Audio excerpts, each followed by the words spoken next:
A cloud of fear descended upon Lenin as thousands of pager devices exploded simultaneously with a loud bang. These pager devices were used by members of the Hezbollah group to communicate with one another. At that time, some were in the market, some at home, and some were attending gatherings.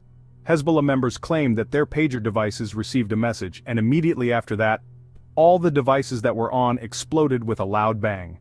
So far, 12 people have lost their lives in this incident, including some children, while over 3,000 people have been severely injured in various areas. The explosions occurred in Lebanon, and their echoes were heard around the world in the form of news headlines. An emergency was declared in Lebanon, chaos erupted everywhere, and the sounds of ambulances filled the air. Hospitals were overwhelmed with so many injured that there were not enough beds or even chairs to accommodate them. Just when the situation seemed to stabilize, the next day, on September 18, 2024, Hezbollah's handheld radio sets also exploded simultaneously. Over 3,000 devices were involved. Hezbollah has blamed their biggest enemy, Israel, for all of this, but how was all of this possible? Pager devices operate through a wireless communication system without using any SIM card or mobile network. Text messages can only be received via radio signals, and there is no function for receiving calls or audio messages. The Hezbollah group was previously dependent on cell phones, but they feared that Israel, with whom they had been fighting for several months, could hack their cell phones and track their location. This was the reason they decided to ban cell phones and opted for the simplest and most secure device, the pager, which they believed was less susceptible to Israeli intelligence. In this announcement group, important updates were received simultaneously by everyone. All pager devices were connected to a pager network. Whenever a message needed to be sent, it would first go to the pager network, and then it would reach all connected pagers. When the signal reached the pager, it checked the signal against its unique identification code. Only if the signal matched would the pager accept the message. It has been reported that over 3,000 pagers have exploded, most of them near the southern Lebanon-Israel border. In this attack, while thousands of Hezbollah members were injured, the Iranian ambassador claimed that Israeli intelligence was behind this act. However, Israel has not yet given its opinion regarding the pager blasts. But what exactly was used in so many pagers, and who placed it?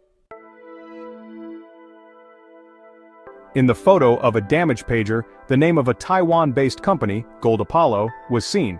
However, Gold Apollo claims that they did not manufacture these devices but permitted a company named BAC to use their brand name. If this was done at the production level, meaning explosives were installed during the manufacturing of the devices, it indicates that planning had been underway for a long time. Reports say they ordered about 5,000 Gold Apollo pagers that arrived in Lebanon at the beginning of 2024. Gold Apollo's founder Su-Ching Kwang stated that the pagers that exploded were not manufactured in Taiwan but by BAC. Initially, they refused to disclose the company's location, but considering the sensitivity of the matter, they revealed that it was a company located in Budapest, Hungary. This specific model of the pager was 924, which, according to Gold Apollo, was manufactured by the Hungarian firm BAC. The design, functions, and cell were all made by this firm. Only the name Gold Apollo was used. The founder of Gold Apollo said that BAC has been their partner for about 3 years, but he was surprised that despite being a Hungarian company, their payments come from the Middle East. The BAC Consulting website, which is currently down, stated that they deal in telecommunications products and have been in this business for the last 10 years. Upon checking the registration of this company in Hungary, it was found that BAC is involved in electronic medical devices, electronic parts, and also works in the oil and gas fields. A company that handles so many operations must obviously be large, but this is not the case. When the German news agency DW visited BAC's registered office address, it turned out to be a small house with an A4 paper posted outside. This paper also listed BAC Consulting along with other companies. When people inside the building were asked, they had no knowledge of this company. It is now understood that this might be a shell company, meaning it does not operate for any specific legal purpose, but is instead involved in illegal activities or some other covert operations.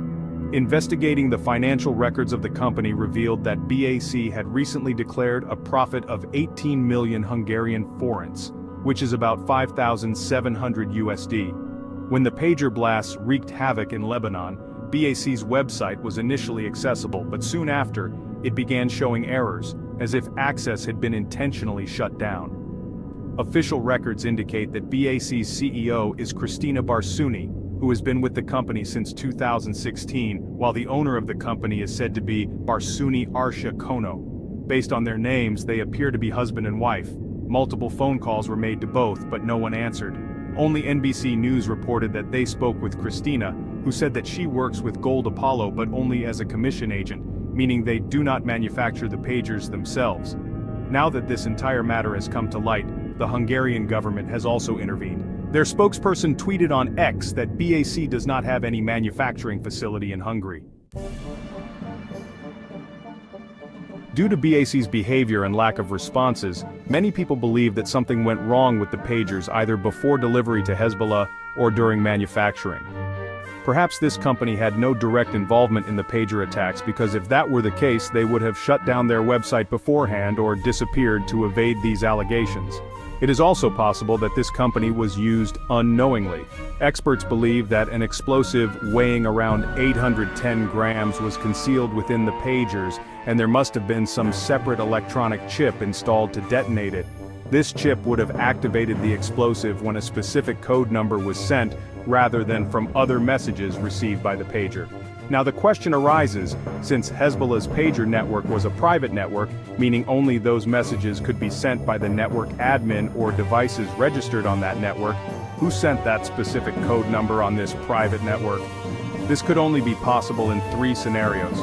Either there are infiltrators within Hezbollah's group, or Mossad could hack the private radio frequency network, or the pager had a separate mobile network connection that allowed SMS or calls to detonate it. The next day, some of Hezbollah's walkie-talkie radio sets also exploded in the same manner as the pagers.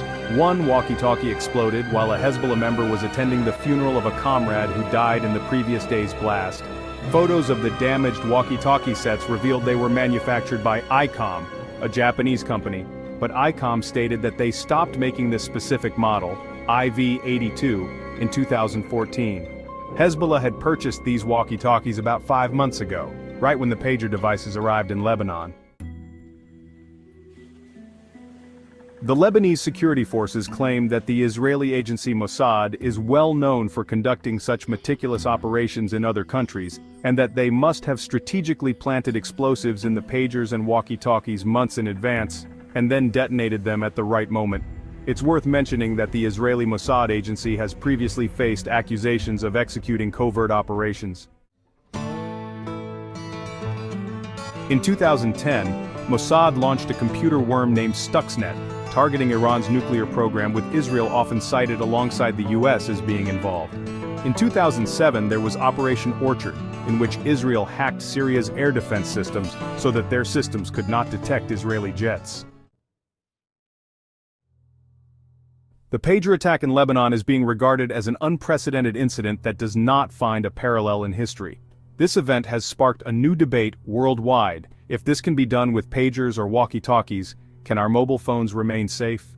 Wars have happened before and will continue to happen, but a new method of attack has been devised, making it quite challenging to stay safe from it.